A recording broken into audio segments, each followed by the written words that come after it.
Merci Jonathan pour ta prière et c'est bien compris parce qu'aujourd'hui, le sujet, vous voyez cela dans le petit livret que vous avez sur le dos des prières, il y a le plan de ce que nous allons voir ensemble. Le sujet, c'est le mépris.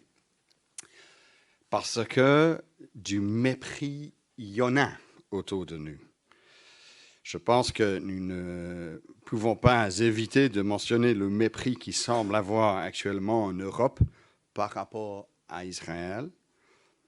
S'il y a un refus de faire la distinction entre un groupe terroriste qui cible les non-combattants afin d'atteindre leurs objectifs et un État démocratique qui mène un combat afin d'éradiquer le groupe terroriste qui a pour conséquence non intentionnelle la perte des vies innocentes, il y a un problème si nous ne voyons pas la distinction. Ne pas vouloir apprécier cette distinction fait preuve, il me semble, du mépris. De se servir d'un slogan qui clairement porte une connotation génocidaire fait preuve également de mépris. Et cela dans un continent, le nôtre, qui porte une lourde responsabilité pour l'abandon de ce même peuple il y a 85 ans. Mais combien, chers amis, c'est facile de voir le mépris dans les propos de quelqu'un d'autre ou de défendre une cause qui en elle-même est juste, tout en ignorant le mépris qu'il peut y avoir dans mon propre cœur. On le dit souvent, mais c'est vrai, tu pointes un doigt à quelqu'un et il y en a 3 qui te pointent, toi. Le mépris n'est pas l'apanage d'un peuple, d'une seule prise de position politique ou d'une seule religion. Non, le mépris peut se trouver dans n'importe quel humain. Souvent quand nous croyons trop vite et aveuglement ce que quelqu'un nous dit, le message véhiculé par un groupe ou un autre. Au lieu de peser avec justesse un contre-argument, on le rejette, car cela ne cadre pas avec mes présupposés. Donc, attention au mépris. Mais surtout, chers amis, d'après ce que nous venons de lire, attention au mépris lorsqu'il est question du royaume des cieux. Après une pause de 15 jours, on était à la convention il y a une semaine, nous sommes de nouveau dans l'évangile de Matthieu. Et le sujet reste encore dans ce texte-ci, le royaume des cieux. Les enfants, on a chanté, cherchant d'abord le royaume des cieux. Nous sommes en fait dans la 3e parabole consécutive, après celle des 2 fils et ensuite celle des vignerons. Nous arrivons dans celle-ci, les noces du fils. Et la cible principale reste la même, à savoir la fin du chapitre 21 qui précède notre texte de ce matin, verset 45, les chefs des prêtres et les pharisiens. Ça, c'est la cible principale de Jésus. Verset 1 de notre texte, Jésus leur parla encore en parabole. Il en va du règne des cieux, comme d'un roi qui faisait les noces de son fils. Donc Jésus s'adresse à des chefs religieux d'Israël de son époque. Le fait de faire cela, donc de critiquer ces chefs, ne fait pas de Jésus un antisémite. De 1, car on ne parle pas d'Israël aujourd'hui dans ce texte. De 2, quand on verra plus tard que le mépris qu'il condamne n'est pas limité uniquement à ceux qui rejettent Jésus de manière directe. Et de 3, car les chefs religieux ne représentent pas l'ensemble d'Israël, bien entendu. Il y en a qui se tournent vers Jésus, des Juifs, comme Matthieu, l'auteur de cet évangile. Donc voyons dans le mépris que soulève cette parabole un avertissement d'un mépris semblable à notre époque. Car Jésus n'a pas changé. Et l'invitation de participer à son royaume reste encore aujourd'hui de l'actualité. Et c'est là, avec cette invitation, nous commençons, si vous voulez, ce matin, lorsque nous décortiquons ce que j'avais intitulé le comment de ce mépris. Car pour comprendre le mépris dont Jésus parle, nous devons d'abord comprendre l'invitation dont il est question. Donc d'abord, la valeur de cette invitation. La parabole parle d'une invitation à un mariage. Un roi qui faisait les noces de son fils.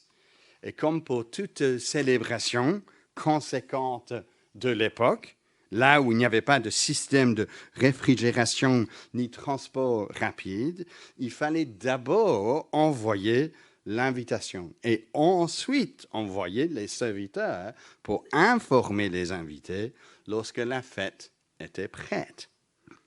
Et c'est ainsi qu'au verset 3 de cette parabole, le maître envoya ses esclaves, ses serviteurs, pour appeler ceux qui étaient invités aux noces.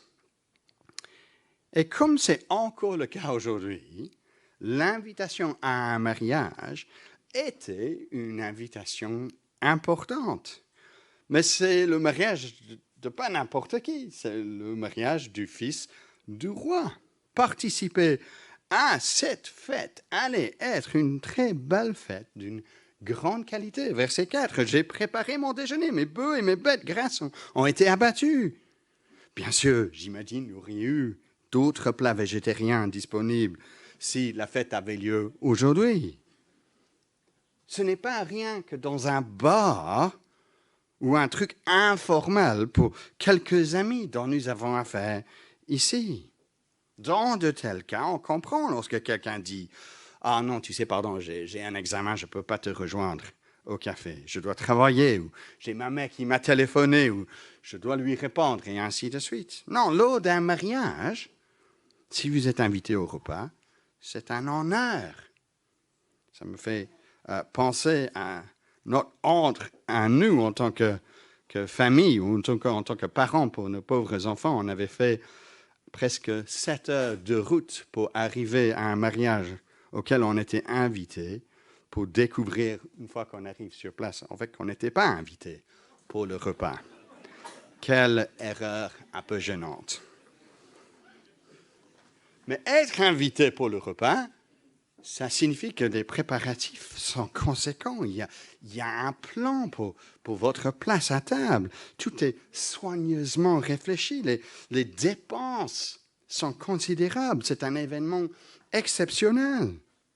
Être invité, c'est un privilège.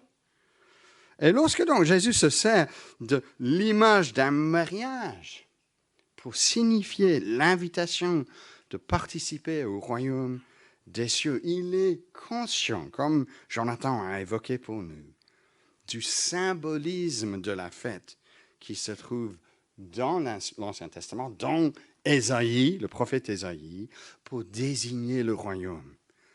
Encore écoutons 2 de ces versets cités par Jonathan. « Sur cette montagne, l'Éternel, le maître de l'univers, prépare pour tous les peuples un festin de plats succulents, un festin de bon vin, de plats succulents, plein de moelle, de bon vin clarifié. » Et à la fin de la Bible, cette image d'une fête est appelée les noces de l'agneau, l'union du Fils du royaume, le Seigneur Jésus-Christ et son peuple, l'Église. Et je pense qu'il y a un danger dans l'Église de Jésus-Christ aujourd'hui, ici en Belgique. Peut-être surtout si nous sommes adolescents, et je sais que la plupart de vous, vous êtes par là. Mais il y a un danger de voir l'Église comme une corvée, une punition même, à subir. Oh non, encore, aujourd'hui, je dois fréquenter l'Église. Peut-être vous êtes invité par quelqu'un et par respect, vous êtes là. Mais vous vous dites, mais quand est-ce qu'il va terminer, ce gars qui parle? Même de voir l'agape que nous allons prendre après. Vous êtes tous invités à cette agape. comme étant plutôt un moment imposé où nous devons manger quelque chose d'un peu bof que quelqu'un d'autre a apporté et que d'habitude je ne mangerai jamais, au lieu de pouvoir rentrer chez moi pour manger convenablement. Et se dire que le royaume des cieux, par conséquent, est comme un culte ou une agape éternelle, ça ne donne pas envie. Mais ce n'est pas ainsi, le royaume des cieux, même si notre agape est en fait très agréable. Le royaume est comme un mariage de première classe, chers amis, avec tout ce que tu n'aurais jamais imaginé sur l'assiette. Des plats succulents, de bons vins. Cela parle donc de joie, de débordement de cœur. Je réfléchis au mariage des Kéré. Vous vous souvenez certains de Samuel et Stéphanie Kéré et leur fils qui s'est marié à Claudia. Voilà, maintenant ça me revient. Et on mangeait non seulement un festin le soir, mais on mangeait le lendemain matin, à midi, des galettes bretonnes. Et c'était magnifique et tout le monde était dans la joie d'y être, pas juste pour une soirée, mais pour tout un week-end. C'est un petit clin d'œil d'une qualité de fête dont nous allons pouvoir participer. Se dire que le royaume des cieux, par conséquent, est comme quelque chose d'ennuyant, ne convient pas. Le royaume des cieux est quelque chose de glorieux. Et ça dure pour combien de temps? Pour toujours. Le prophète Ésaïe évoque ensuite un monde dans lequel il n'y aura plus de tristesse, plus de péché, plus de mort.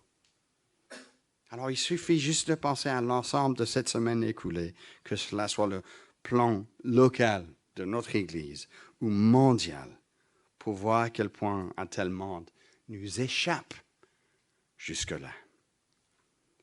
Il y a le frère de Gisèle, le mari de Gisèle, Richard, qui est encore à l'hôpital aujourd'hui pour des problèmes respiratoires liés à des problèmes cardiaques. Il y a Suzy, qui est au Cameroun actuellement. Il y a Paulin, ici présent. Tous les deux ont perdu leur maman pendant cette semaine écoulée. Il y a Justine, quelque part, je l'ai vue ici, qui a perdu son beau-frère aussi cette semaine. C'est lourd à porter de tels événements, chers amis. Nous avons prié avec Christine pour nos frères et sœurs.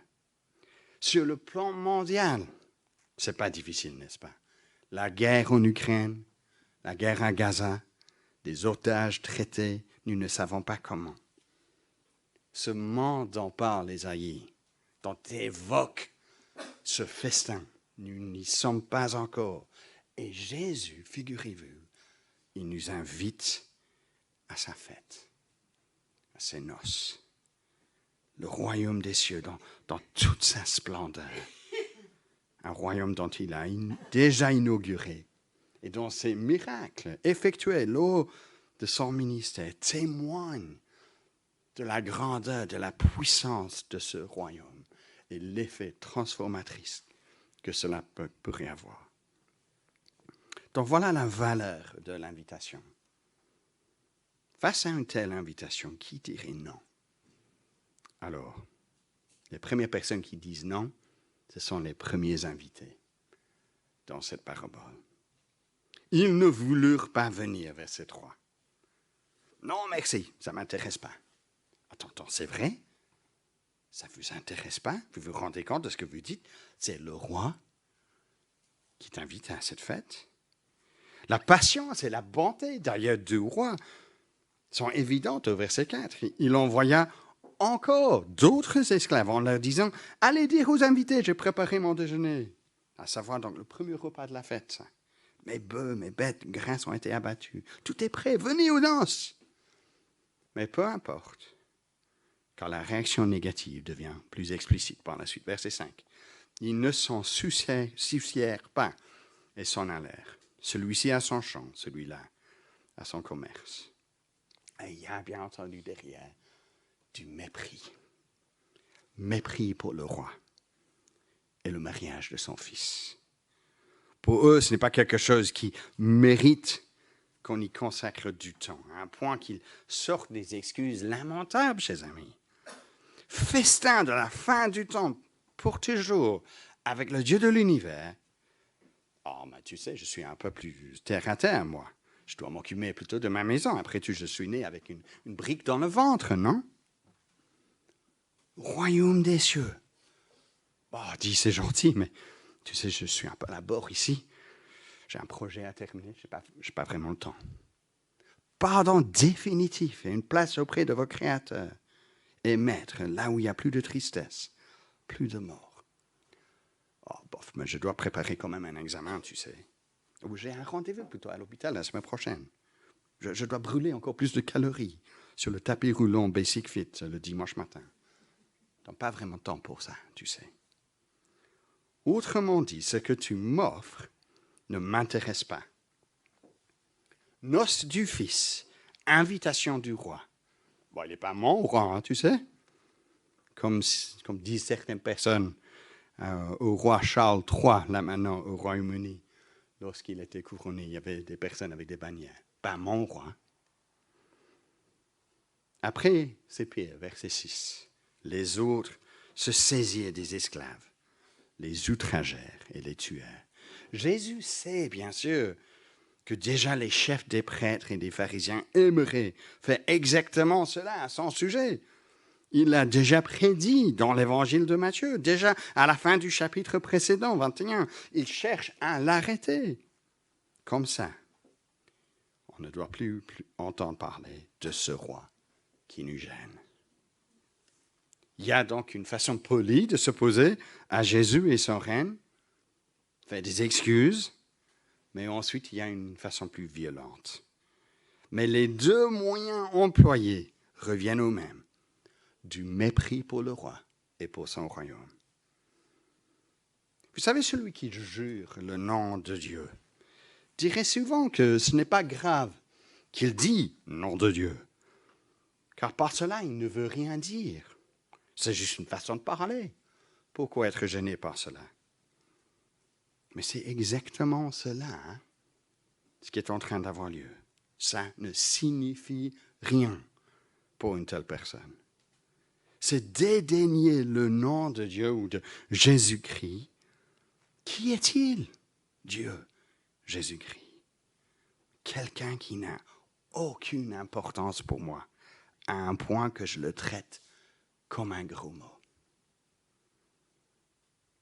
Alors de même pour celui ou celle qui dit être plus occupé par son travail ou ses animaux, sa famille ou ses études, c'est de dire que Jésus-Christ n'a aucune importance pour moi.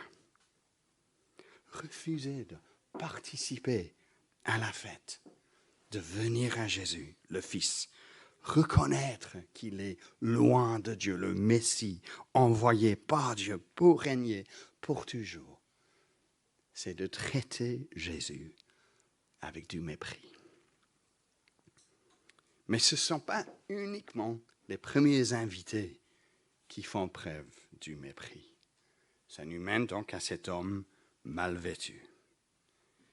Et ce qui est surprenant dans cette suite, c'est qu'il y a quelqu'un qui accepte l'invitation, mais qui termine quand même en étant renvoyé de la fête. Pourquoi? Parce qu'il est mal habillé. Verset 11, le roi entra pour les convives. Il aperçut là un homme qui n'avait pas revêtu d'habit de noces. Et il lui dit, « Mon ami, comment as-tu pu entrer ici sans avoir un habit de noces ?» L'homme resta muet. Mais que fait-il là, cet homme? C'était la coutume de l'époque, assister à une fête, exiger des habits appropriés pour la fête. Mais d'une certaine manière, chers amis, cela reste encore d'application aujourd'hui, cela, n'est-ce pas?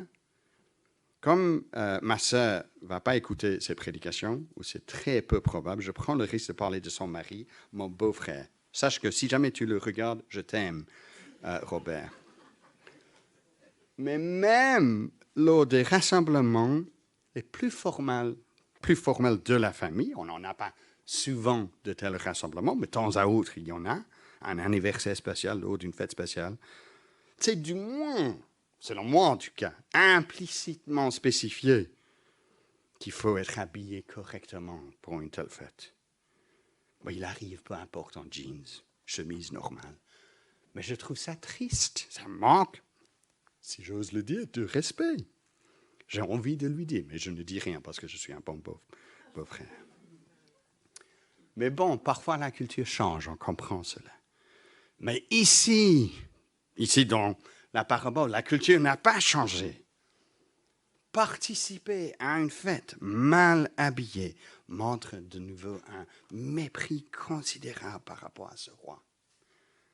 Donc oui, quelqu'un qui donne l'air d'accepter l'invitation de la part de Dieu, de faire partie de ce peuple de Dieu, mais qui cherche nullement à respecter ce roi, cherche pas à honorer ce roi, cherche pas à faire la volonté de ce roi, alors cela fait preuve du même erreur qu'Israël sous l'ancienne alliance. C'est-à-dire, ils aimaient les apparences et le pouvoir de porter le nom de Dieu, mais ils méprisaient la bonté de Dieu. Ils font preuve donc d'un laxisme au sujet des exigences de ce royaume. Donc comprenez bien, ce n'est pas qu'une telle personne n'est pas suffisamment bonne pour le royaume. Non, verset 10 dit que les serviteurs s'en allèrent par les chemins rassemblés, tous ceux qu'ils trouvaient mauvais et bons. Mais la condition que de telles personnes entrent dans le royaume, c'est qu'ils acceptent l'invitation et qu'ils font les préparatifs nécessaires. C'est normal d'honorer le roi, de reconnaître son fils, de vivre dès lors pour lui. C'est une drôle de scène, vous ne trouvez pas, versets 11 et 12? Car il semble que cet homme circulait autour de la fête en profitant tant qu'il pouvait de tout ce qu'il y avait, dans l'espoir, nous supposons, qu'avec une telle foule autour de lui, qu'il n'allait pas devoir croiser le roi lui-même. Et pourtant, c'est le festin du roi. Et donc, lorsqu'il croise ce roi, et le roi lui dit poliment mais fermement, « Mon ami, comment as-tu pu entrer ici sans avoir un habit de noces ?» L'homme n'a strictement rien à dire. Il reste muet. Que c'est lui l'intrus, c'est évident. Il le sait lui-même.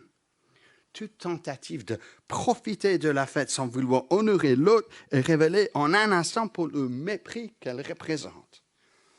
Tu es comme celui qui profite des choses de cette création, le plaisir, le travail, le sexe, le sport, l'amitié, l'art, la beauté, et ainsi de suite, sans vouloir honorer le Créateur. C'est du mépris. Ce n'est pas anodin, chers amis, de faire cela. C'est affreux. Voilà donc le comment de ce mépris. Alors, deuxièmement, et peut-être un peu plus court, les conséquences de ce mépris. Ici, je vais inverser l'autre que vous avez dans le plan, car la destruction et l'exclusion apparaissent plus tôt dans l'histoire. Et donc, c'est là où on va commencer. Car que fera-t-il le roi suite au rejet de l'invitation et le comportement ignoble et violent de ceux qui le rejettent? Verset 7, le roi se mit en colère. Il envoya son armée pour faire disparaître ces meurtriers et brûler leur ville. Le jugement, vous verrez, viendra, tombera. C'est ici où nous voyons où aboutit la trajectoire du rejet de Jésus dont fait preuve les autorités juives à l'époque de Jésus. Ils seront ultimement détruits. Et cela sera justifié en vue de l'invitation, en vue de la générosité de Dieu, en vue de sa provision abondante, en vue de sa patience. Vous savez, la vision biblique de notre monde n'est pas un monde dans lequel il y a un Dieu indifférent et impuissant par rapport à nous. C'est pas comme si Dieu bouge un peu dans son palais car il s'inquiète que ses sujets ont trouvé un autre royaume plus attirant, plus puissant que le sien. Et donc, du coup, il est triste que les personnes importantes de ce monde ont négligé ce Dieu. Et lui, le pauvre, il n'arrive rien qu'à ramasser la lie de la société. Non, c'est pas comme ça que ça marche. Dieu n'est pas menacé par ses sujets rebelles. Tout comme un père n'est pas menacé par son enfant de 2 ans qui boude lorsqu'il dit de ramasser ses jouets. Parfois, cela nous étonne d'ailleurs, de voir un parent intimidé un peu par un jeune enfant, tout jeune. Comme si l'autorité du parent est en doute avec un enfant de 2 ans. Dawn me disait être avec une autre maman tout récemment lorsque son jeune enfant criait sur elle de manière agressive sans que la maman intervienne pour faire comprendre à l'enfant qui est le chef. Mais c'est normal quand même, n'est-ce pas? Mais ici, Dieu est le chef. Ce n'est pas en doute. Rejeter l'autorité de Dieu, traiter ce Dieu avec dédain, mépriser, insulter son roi, c'est le chemin qui mène à la destruction. Ah oui, pendant un temps, cela a l'air libérateur et triomphant de se débarrasser d'une autorité quelconque au-dessus de nous. On se croit fort et libre et indépendant, n'est-ce pas? Tout comme les invités ont probablement poussé un soupir de soulagement après que les serviteurs sont passés au foyer suivant. « Ah, enfin !» disait-il, « un peu de paix pour profiter de ma série Netflix, pour écouter mon abonnement Spotify encore un peu plus. Ah, ils sont partis, oh, bah, c'est chouette. » Et lorsque certains ont tué les serviteurs, eux aussi, on peut imaginer, se disaient « Enfin, je ne dois plus entendre parler de ce festin, ça m'énervait, fiche-moi un peu la paix, n'est-ce pas ?» Mais, à un moment donné, le jugement du roi tombera définitivement. Un jugement qui, dans l'image de la parabole, amènera la destruction. Et selon l'image de la fin de la parabole, signifiera l'exclusion. Verset 13, alors le roi dit au serviteur, « Liez-lui les pieds, les mains, chassez-le dans les ténèbres du dehors. » C'est là qu'il y aura des pleurs et des grincements de dents. Ailleurs, Jésus emploie le même langage, les mêmes métaphores pour désigner l'enfer. Un endroit de regret amer, de regret éternel. Au lieu donc de participer à la fête, on sera laissé dehors. Les enjeux, voyez-vous, pour ne pas suivre le roi, le Seigneur Jésus, ce sont des enjeux éternels. Choisir de ne pas suivre le Seigneur Jésus-Christ, d'ignorer son droit sur ma vie, sur mon portefeuille, sur mes relations intimes, sur mon compte avec des autres. Oui, bien sûr, pendant une courte période, éventuellement jusqu'à la fin de nos jours ici sur Terre, cela peut passer, cela peut aller. Mais un jour, Jésus viendra et face à l'éternité, une telle décision se révélera pour ce qu'elle est, méprisante, misérable et malheureuse, car les conséquences sont lourdes. L'autre conséquence inattendue de la part des invités, c'est laquelle? C'est l'extension du royaume. Verset 8, alors il dit à ses esclaves, les noces sont prêtes, mais les invités n'en étaient pas dignes. Allez donc au carrefour et invitez aux noces tous ceux que vous trouverez. Ces esclaves s'en allèrent par les chemins, rassemblèrent tous ceux qu'ils trouvaient, mauvais et bons, et la salle des noces fut remplie de convives. Le rejet du royaume de la part des responsables enclenche un processus pour que les moins importants et même ceux de mauvaise réputation reçoivent l'invitation. Le meurtre du Fils sur une croix romaine n'arrive pas à se débarrasser ultimement de Jésus, on le sait, car le 3e jour, il est revenu à la vie. Et la pierre que les bâtisseurs ont rejetée, chapitre 21, on a vu ce texte, est devenue la principale. Jésus revient victorieux. De même, ce n'est pas le rejet des noces du Fils par la partie bien pensante de la société qui empêchera les noces d'avoir lieu. Les noces auront bien lieu. Le festin sera glorieux. Le royaume sera peuplé par un peuple innombrable. Dieu n'a pas besoin de l'approbation du bourgmestre de Walby-Saint-Pierre ou Walby-Saint-Lambert pour que le mariage ait lieu, chers amis. Ce n'est pas parce qu'en Occident, nous continuons à marcher dans le sens opposé d'un Dieu saint qui demande la repentance et la foi que d'autres ne seront pas attirés vers ce roi. C'est frappant.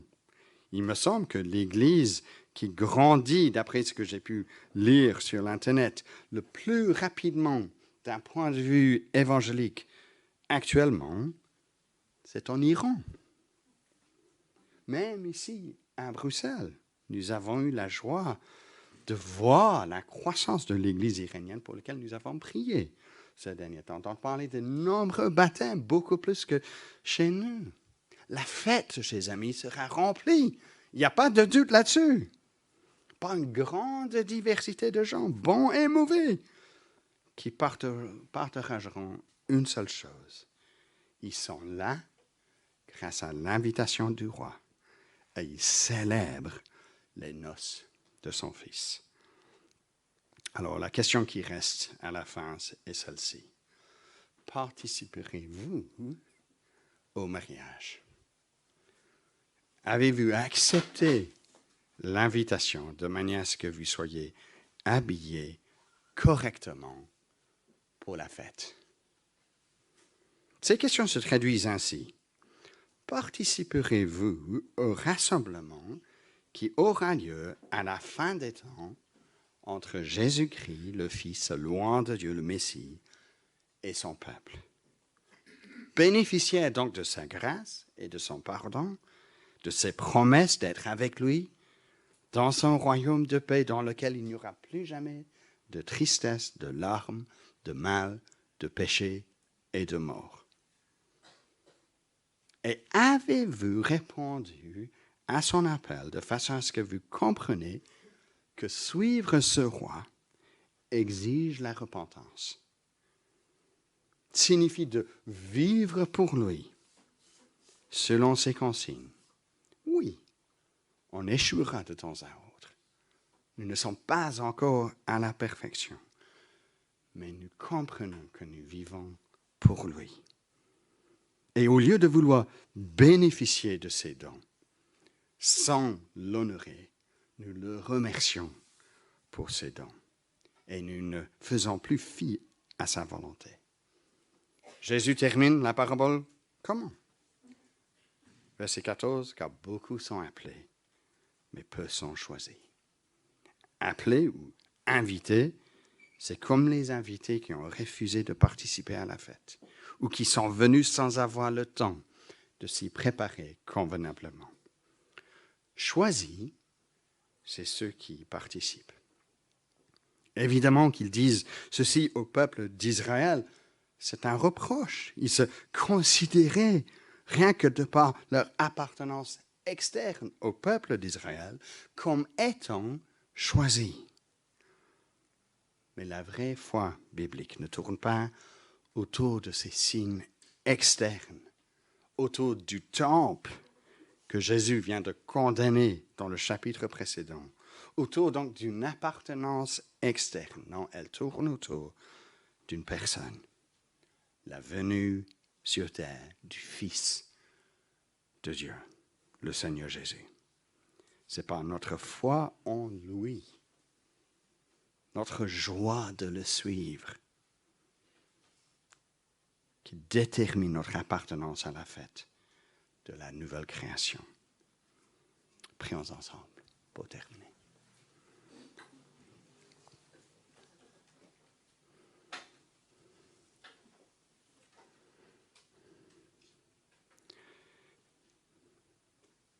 Combien notre Dieu, nous voulons te louer pour cette fête, ces noces du Fils qui vont avoir lieu. Combien nous te louons que, malgré le fait que nous sommes indignes, tu nous qualifies par ta grâce, par l'œuvre de Jésus-Christ pour que nous puissions participer à cette fête. Et nous voulons, Seigneur, peser notre propre façon de répondre à cette invitation. Donne-nous l'humilité de voir là où nous agissons avec du mépris dans le cœur par rapport à toi. Et donne-nous de voir à quel point c'est une merveille que dans ta patience tu nous offres encore les noces du Fils, de l'agneau. Nous voulons y être, Seigneur, et nous te louons que nous avons cette promesse d'y participer. Que nous soyons bons ou mauvais, comme disait la parabole. Parce que Jésus nous qualifie pour cela. Et nous voulons donc être préparés pour cette fête. Nous voulons comprendre que tu nous appelles à honorer le roi, le Seigneur Jésus. Nous te demandons pardon pour les fois où nous voyons que cela n'a pas été le cas dans notre cœur. Mais nous te demandons que tu œuvres parmi tous ceux qui ne te connaissent pas aujourd'hui, ici présent même, de plier le genou, de voir que Jésus est bon, que l'invitation est éternelle et qu'il n'y a rien donc de meilleur que de te suivre. Donne-nous dans nos échanges les uns avec les autres, après ces moments formels, de nous encourager à suivre le Maître, le Seigneur Jésus, à voir que la bonté du Maître est telle que l'avenir pour chacun qui t'appartient est un avenir glorieux, qui durera pour toujours. Gloire à toi, Seigneur, pour ce que nous avons vu ensemble. Au nom de Jésus. Amen.